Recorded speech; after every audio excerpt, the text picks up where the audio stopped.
ඊයේ ටිකේම මට එක දිගට කෝල්ස් මැසේජ් ආවා මේ කේක් එකේ ගණන් කොහොමද මේ කේක් එකේ ගණන් කොහොමද කියලා කේක් හදන අයගෙන්.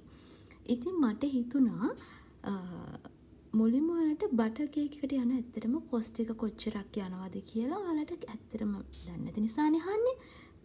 හරියටම යන කොස්ට් එක කොච්චරක් යනවද කියලා ඔයාලට කියලා දෙන්න හිතුණා. බලමු අපි මුලින්ම අපිට බටර් කේක් වලට යන කොස්ට් එක කොච්චරද කියලා. බටර් කේක් හදන්න. හැබැයි මම මේ බටර් කේක් කොස්ට් එක දෙන්නේ ඔරිජිනල් බටර් දාලා හදන එක නෙවෙයි. මෙඩෝලි හරි ඇස්ට්‍රා හරි දාලා හදන. හරි. අපි බලමු අපිට මෙඩෝලි දාලා කොච්චර කොස්ට් එකක් යනවද කියන එකයි ඇස්ට්‍රා යූස් කරලා කොච්චර කොස්ට් එකක් යනවද කියන එකයි. මුලින්ම සීනි අපිට ඕන කරනවා සීනි. සීනි වලට සාමාන්‍යයෙන් යනවා අපිට රුපියල් 57.50ක් වගේ. මේක දෙකටම සේම්. ඇස්ට්‍රා දැම්මත් මෙඩෝලි දැම්මත් දෙකටම 57.50ක් වගේ යනවා අපිට සීනි වලට. ඊගාවට මෙතන නම් මෙඩෝලි.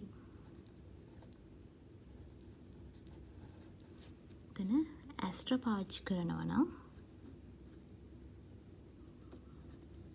කොච්චරක් යනවද? සාමාන්‍යයෙන් වෙළඳ පොලේ නම් තියෙන ඇස්ට්‍රා මෙඩෝලි ටිකක් ගණන් අර බොක්ස් එකේ එන එක ටිකක් ගණන්.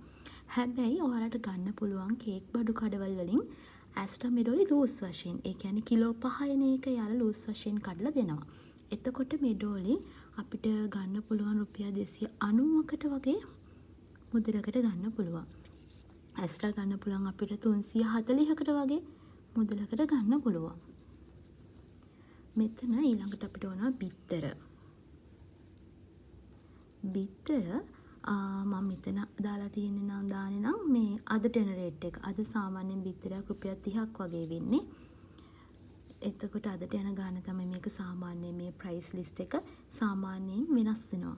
මොකද බාඩුවල සාමාන්‍යයෙන් ගණන් අඩු වැඩි වෙනවනේ. ඒ නිසා එතකොට මට මෙතන 150ක් යනවා. ඇස්ට්‍රා එකෙත් සේම් 150යි බිත්තර. ඊගාවට වැනිලා. වැනිලා වලට අපිට සාමාන්‍යයෙන් යනවා 110ක් වගේ.